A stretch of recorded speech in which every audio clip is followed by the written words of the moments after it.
믿음만 좋으면 재테크 잘할 수 있나요? 그럼요. 재테크는 여호수아처럼. 희망 고문 아니에요. 현실은 그렇지 않잖아요.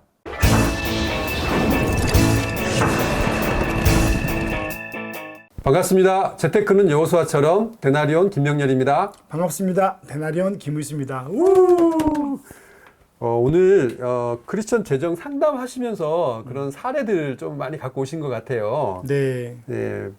그 내용에 대해서 오늘 함께 이제 나눔을 하실 건데 어떤 건가요? 따끈따끈한 오늘은 말씀 재테크인데요. 네. 네, 오늘 말씀 재테크의 그 순결해야 될 믿음하고 지혜로워야 될 재테크입니다. 그래서 그 말씀이 있는데 한번 읽어봐 주시겠습니까? 네.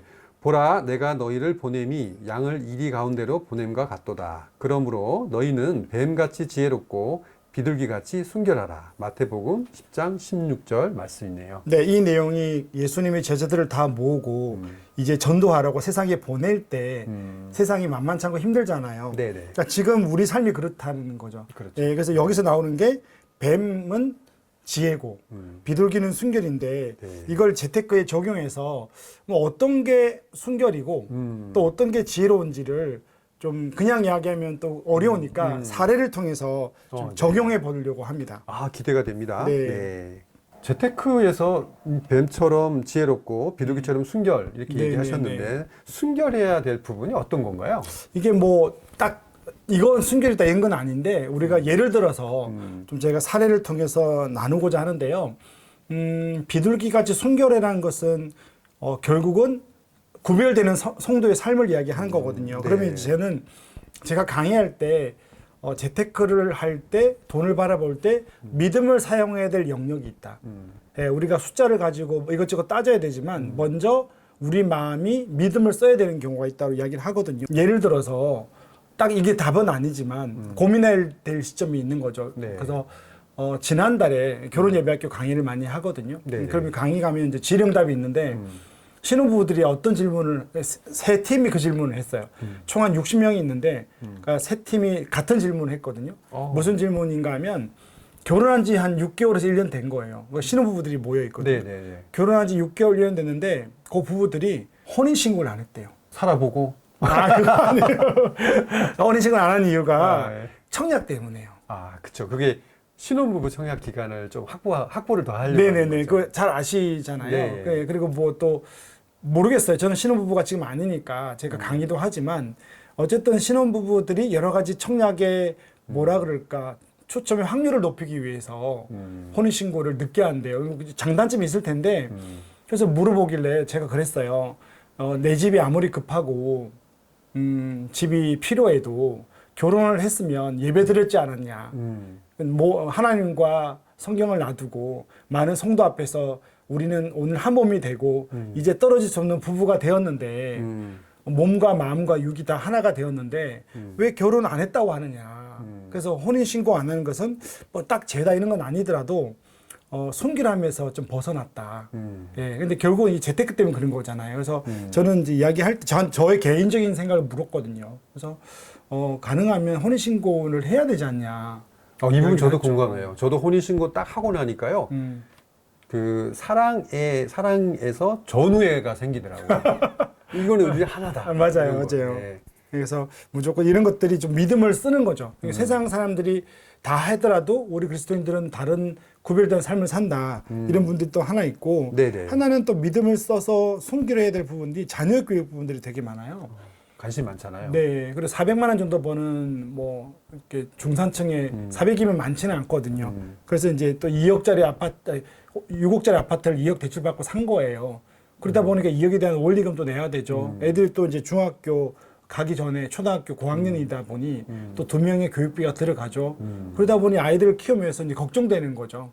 예, 그리고 자기 돈은 없고 그럴 때 저에게 물어보는 거죠. 네. 빚내서 교육을 해야 되냐. 아, 빚내서. 네, 그래서 어렵잖아요. 네. 예, 또 저도 뭐 아이들 3명이나 낳아서 키워봤지만 그래서 저는 그런 이야기를 했죠. 답은 없지만 빚내서 교육하는 건 안 맞다. 하나님이 주신 소득으로 하고 좀 제일 중요한 건 이때 믿음을 써야 된다. 이때 믿음은 뭐냐면 제가 그 요기벳의 노래를 예. 이렇게 근데 하나 제가 적었는데 한번 읽어봐 주시겠어요? 너의 삶의 참 주인, 너의 참 부모이신 하나님, 그 손에 너의 삶을 맡긴다. 네. 아. 그러니까 이런 저희도 부족하지만 좀 하나님이 우리 인생을 책임졌듯이 우리 자녀의 인생을 책임진다고 보고 주신 소득 안에서 아이들을 키우는 거죠. 그래서 다행히 또 이 집의 큰애가 공부를 잘하는데 둘째는 공부에 관심이 없대요. 내가 너무 감사하다. 왜냐면 둘 다 공부를 잘하면 교육비가 많이 들 텐데 둘째가 공부에 관심 없으면 좋아하는 거 시켜라. 굳이 대학을 안 가도 된다. 그래서 이런 부분들, 그러니까 자녀 교육에 대해서 아이들이 뭐 성적이 안 나오거나 우리 교육비가 부족하거나 아이들 미래가 불안할 때 하나님이 이들을 키운다는 믿음이 좀 필요하다. 네, 예, 네. 돈과 연결된 것들이죠. 우리 또 자녀들도 맡겨진 거죠, 사실은. 그렇죠. 청직이죠. 네, 그래서 그런 것들이 좀 제가 볼 때는 우리가 돈이 들지만 믿음을 써야 될 영역이라고 좀 보고 있고요. 네네. 또 세 번째는 노후예요. 노후도 이제 이런 분들 많아요. 자녀들 결혼시키고 이제 뭐 집 하나밖에 없고 지방에 노후 준비도 안 됐다. 이러면 되게 우울하거든요. 네네. 예, 그런 분들 만나면 내가 평생 하나님 말씀 듣고 살았는데 내 인생이 왜지? 그리고 불신도 생기고 하나님께 원망도 생기거든요. 이때 믿음을 써야 되는 거죠. 네. 예, 나를 여기까지 인도하신 거 하나님께서 내가 하늘나라 갈 때까지 나를 책임질 거라는 믿음. 그러니까 이런 믿음이 생기면 먹고 놀지 않더라고요. 네. 그러니까 오늘 내 몸을 써가지고 이 부부가 그래서 그 뒤에 어떻게 이야기했습니까? 150만 원 정도를 또 벌거든요. 네네. 네. 그러면 주택연금 또 받게 하고 대나리오 보고 주택연금을 또 받고요. 예. 네. 그러면 이제 주택연금 한 120만 원 받고 그다음에 자기 돈 벌고 그러니까 먹고 사는 게 국민연금 좀 나오고. 예. 그래서 생각을 받거나 믿음을 쓰면 좀 이렇게 되는 거죠. 그래서 노후에 대해서도 조금 좀 부족해도 믿음을 써서 오늘 하루를 성실히 살아야 된다. 네. 예, 그러면 이분들이 그래요. 이제 하늘나라 갈 때까지 문제가 없겠다. 예, 그래서 이런 부분들이 오늘 말씀에서 말하는 그 비둘기같이 순결한 부분이 우리 재택할 때 좀 믿음을 써야 되는 부분이 아닌가라고 생각이 드는 거죠. 데나리온 방송을 통한 영향이 순영향이 그럼요. 있었네요. 네. 자, 그러면 이제 뱀같이 지혜로워야 할 부분은 또 어떤 거 있었어요? 이게 이제 아까 사례하고 양쪽으로 나누어지는데요. 네. 이런 분들 많아요. 신혼부부들 중에 요즘 특세 큰 이렇게 교회들은 특세를 하거든요. 네, 특별 네, 새벽기도 네. 많이 네, 하거든요. 그래서 특세인데 새벽 4시 반부터 가서 막 주차장을 자리 잡고 하는데 특세 동안 요즘 집중해서 기도한대요. 무슨 기준? 행복주택 가입하겠다. 당첨돼 아이고, 해달라고. 하나님 엄청 부담되시겠어요. 그러니까 뭐 그래도 그게 귀한 거죠. 예. 그리고 또 청약 당첨을 위해서 막 기도하는 거예요. 네. 근데 이제 그런 분들 중에 제가 또 질문하죠. 그러면 청약 제도에 대해서 알고 있냐? 그리고 청약 행복주택이나 임대나 뭐 전세임대나 이런 정책에 대해서 공부를 얼만큼 하냐 그러니까 그게 뭐예요? 이러는 거예요. 신혼부부 특별 공급도 모르는 거예요. 아이고. 하나님도 계획을 세우시는 분인데. 그럼요. 우리도 계획을 세워야 되잖아요. 네, 맞아요. 창조를 하실 때 그 질서 있게 하시고 네. 계획 안에 하셨는데 그래가지고 이제 이렇게 자료도 보여주고 링크도 주고 공부하라고 LH 공사 들어가서 네네. 공부하고 청약 제도며 임대며 가점이 어떻게 되는지 보는 재미가 있어요. 있어요. 네. 네. 그래서 이제 그러고 기도해야 된다. 그럼요. 그러니까 이런 것들이 뱀같이 지혜로워야 되는데 우리 성도들이 또 믿음이 열심인 분들이 새벽기도 가서 기도는 하지만 제도는 모르는 거예요. 저 우스갯소리 그 얘기예요.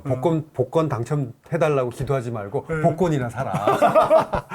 뭐 믿음 안에서는 이런 얘기 좀 웃긴 얘기입니다만. 네, 예를 들어서 네. 그래서 조금 이런 부분들이 지혜의 영역인 거죠. 그러니까 믿음의 영역이 따로 아까 있는 것처럼 또 믿음을 있는 가운데 지혜의 영역에서 우리가 할 수고들이 하나님도 일하시니까 네, 네. 우리도 일해야 된다는 것들이 하나 네. 있는 거고요. 똑같이 이제 아까도 노후 이야기했지만 어떤 그 집사님이 이제 하나님을 원망하는 거예요. 평생 교회를 섬기고 헌금도 많이 했더라고요. 네. 예. 그래서 그리고 그분이 또 이제 장로님 될 때 교회도 또 막 많이 또 교회 헌당도 하시고. 헌당도 하시고 이렇게 했는데 이제 뭐 자녀도 이제 다 크고 한데 보니까 노후 준비가 하나도 안 돼 있는 거죠. 그리고 아이들 결혼 준비도 안 돼 있고. 네, 그럴 때 이제 이분들이 하는 말이 그랬어요. 원망하더라고요. 예, 하나님이 계신 거 맞냐. 이렇게 물론 날마다 원망은 아닌데 상담할 때 이제 원망이 있고 짜증이 있는 거죠. 그래서 제가 그 이야기를 했습니다. 지금부터 준비해도 늦지 않다. 이분들은 이제 60대 초반이었는데 그래서 지금부터 이래도 늦지 않다. 그래서 이것저것 계획을 짜주고 전부 숫자 이야기만 했거든요. 예. 그러니까 이분들이 날마다 기도하시는 분인데 노년의 숫자 이야기를 하니까 이분들이 또 질문이 있는 거예요. 그게 뭐냐면 믿음이 없어 보인다. 네, 자기가 믿음으로 살았는데 갑자기 막 계획을 잡고 60이 넘어가지고 막 돈을 좀 따지는 거 같고. 예, 지출을 나오고 막 현금으로 잡고 그러니까 이게 불안해서 이런 거 아닌가. 아까 제가 그랬어요. 아니 장로님 상담하러 올 때 하나님이 안 계시는 것 같다고 자기가 평생 교회를 섬겼는데 준비 안 된 노후를 보면서 자기가 하나님을 원망하는 그 원망을 했지 않냐고. 근데 지금 그 원망이 어디서 왔냐. 준비 안 해서 온 거 아니냐. 그러니까 지금이라도 준비해서 아직 인생이 100세인데 40년 남았지 않냐. 그럼요. 40년 전에 몇 살이냐. 자기 20대를 했어요. 그러니까 20대가 지금 60대가 된 거 아니냐. 이 인생이 이렇게 긴데 지금 60대 초반인데 100세까지가 40년 남았다. 네. 예, 그래서 또 이제 숙제를 줬죠. 그래서 이제 권사님 나가서 100만 원 벌고 있어요, 지금. 예, 그래서 이제 그리고 자녀들에게도 자기들이 줄 수 있는 돈이 한 2천만 원밖에 안 되더라고요. 그래서 두 명인데 2천만 원씩 주겠다고 이야기하고 자녀들이 아직까지 20대 중반이니까 자기 인생을 준비하게 해라. 그리고 전세 임대나 또 자녀들이 할 수 있는 게 많다. 네, 청년주택이나. 그렇게 했는데 나중에 그 장로님이나 권사님이 이걸 한 6개월 지나고 봐서 이 숫자를 가지고 고민하고 계획을 세우고 몸을 움직이는 게 이게 믿음의 행위다는 것들을 고백하게 됐어요. 말씀 안 해도 망대를 세울 때 그 비용을 계산해 보라고 맞아요, 하셨잖아요. 맞아요. 그 네네. 중요한 부분인데 네. 말씀도 우리가 듣고 싶은 거, 네. 그리고 또 내 가슴에 또 남는 거 좋은 말씀만 기억하지 네. 않았나 싶네요. 네. 그래서 이제 이걸 볼 때 우리가 데나리온이나 또 경제 유튜브를 보고 우리가 경제를 공부하고 숫자를 공부하고 하나님 주신 소득이 얼마인지를 좀 보고 지출을 잡고 이렇게 좀 계획을 세우는 거 네. 하는 것들이 굉장히 믿음의 행위다. 왜냐하면 말씀에서 세상에 내 보낼 때 제자들에게 뱀같이 지혜로워라고 한 부분이 있으니까 우리도 조금 지혜로울 부분이 필요하다는 게 있고요. 네. 또 이제 마지막으로 하는 투자에 대한 이야기를 좀 할 건데 투자 부분에서 이게 믿음을 쓰는 것과 지혜가 되게 헷갈리는 것 같아요. 예, 그래서 장로님들이나 권사님들이나 교회 성도들 상담하다 보면 투자로 망한 분들이 생각보다 많아요. 그러니까 돈을 빌려줘서 망하고, 예, 어떤 기업에 잘못해서 망하고, 또 주식 투자, 네, 주식 투자로 망하기도 하고, 네. 또 진짜 이상한 데 가가지고 뭐 잘못 써가지고 좀 망하기도 하고. 뭐 비트코인이라든지 네네네. 암암리에 많이 네, 그런 거 듣는데. 많죠. 네. 그래서 그런 것들을 볼 때 사람들이 되게 믿음을 쓰는 것과 지혜가 헷갈리고 특히 저한테도 그래요. 상담을 하러 와서 저한테 뭐 어떤 분들이 투자해서 돈을 맡기잖아요. 그러면 제가 늘 하는 건 공부시켜 드리는 거거든요. 이걸 장로님이 권사님이 왜 하는지, 이 1억을 왜 투자하는지, 이걸 제가 왜 소개하는지를 이야기하면 잘 안 들으려고 그러고 머리 아프니까 뭐라고 말씀한 줄 아세요? 믿고 맡긴다. 그렇죠. 아유 집사님이 새롭게 하셔서 나왔고 아침마당 나오고 유명하시니까. 네, 이렇게 유명하고 교회에서 강의하고 간증까지 있는데 그 간증을 갖고 있는 분이 뭐 이상한 뭐 이렇게 하겠어요 그러면 권사님 모든 투자의 책임은 권사님이 다 지고 원금 보장 안 되는 거예요. 집사님이 해주겠죠. 그거 안 된다. 그러니까 그만큼 저를 믿는 건 좋고 성도 간에 믿는 건 좋은데 알고 해야 되는 게 그렇죠. 있죠. 그래서 믿음이 좋은 분들이 투자를 할 때 특히 그런 게 있어요. 어떻게 되겠지? 저분은 좋지. 그래서 그게 망하는 지름길일 수도 있으니까 네, 네, 네. 이 모든 투자는 자기 책임하에 공부하시라. 그러니까 공부가 지혜의 영역이잖아요. 그러니까 묻고 따지고 네. 이런 것들이 조금 필요하다는 생각들이 좀 들어요. 네. 그래서 이제 농담으로 그런 이야기 해요. 믿음과 지혜가 잘 구분이 안 되거나 성도들이 이 재테크에 대해서 구분이 안 될 때 제가 이렇게 물어요. 권사님 자녀가 크게 다쳤는데 이 병원에 가려니까 보면 교회도 안 다녀, 절에 다녀요. 예를 들어서. 네. 그래서 기독교도 아니야. 막 고민이 돼. 근데 수술을 너무 잘해요. 예. 근데 어느 분이 장로님 소개했는데 그 의사분이 생각보다 이분이 수술을 더 잘하는 거예요. 그러면 교회 다니는데 수술을 딱 예를 든 겁니다. 교회 다니고 믿음이 좋은데 수술을 조금 못하는 의사하고 하나님을 모르지만 수술을 굉장히 잘하는 의사하고 자녀를 어디다 맡기겠어요? 느낌이 팍 오는데요. 수술 잘하는 그럼요. 네. 이거는 믿음의 영역이 아니고 네. 일반 은총 가운데 상식의 영역이고 지혜의 네. 영역인 네. 거잖아요. 예, 그래서 이야기를 하면 사람들이 느낌이 팍 오는 거예요. 저도 이거 써먹어야 되겠네요. 예, 여기서 믿음을 쓰는 건 아니잖아요. 그래서 이제 우리가 예. 살아갈 때 믿음을 써야 될 영역이 있죠. 뭐 이런 것들이죠. 누구에게 맡겼던 우리 아이가 수술을 할 때 하나님이 치료자가 돼달라고 기도하는 거. 예, 우리 아이를 하나님이 책임질 거라는 믿음. 고난이 오더라도 어떻게든 하나님 인도할 거라는 믿음. 이런 건 믿음이 필요한 거고 우리가 현실 가운데 뭘 할 때는 지혜와 상식과 일반 운송이 필요한 거죠. 네. 이런 것들을 잘해서 우리가 구분해서 좀 해야 될 필요가 있다라고 좀 생각이 듭니다. 그래서 네. 정리하자면 하나님의 백성으로 살아가지만 돈은 관리할 때 관리의 영역은 지혜롭게 하자. 그리고 우리가 하나님의 백성으로 살아갈 때 우리 인생은 주님께 맡기자. 구별된 삶을 살자. 그래서 우리가 어디로부터 왔는지 어디로 가는지를 기억하자. 이 기억 안에서 재테크를 여호수아처럼 잘하자. 이렇게 정리를 해드리도록 하겠습니다. 하나님 주신 이 재정을 우리가 잘 관리하고 또 청지기로서 맡겨진 그 하나님의 영광을 위해 사용하고 그리고 땅에서 정말 은혜가 넘치게 그리고 하나님 영광을 사용하다 보면 네. 주님 앞에 섰을 때 잘 네. 살았다 칭찬받는 종아 이렇게 했으면 참 세상에 가장 값진 인생이 아닌가 싶어요. 그 이야기 듣고 싶어요. 네, 오늘 이 귀한 말씀 사례를 가지고 나눴는데요. 다음엔 더 유익하고 귀한 내용으로 다시 찾아뵙겠습니다. 감사합니다. 감사합니다.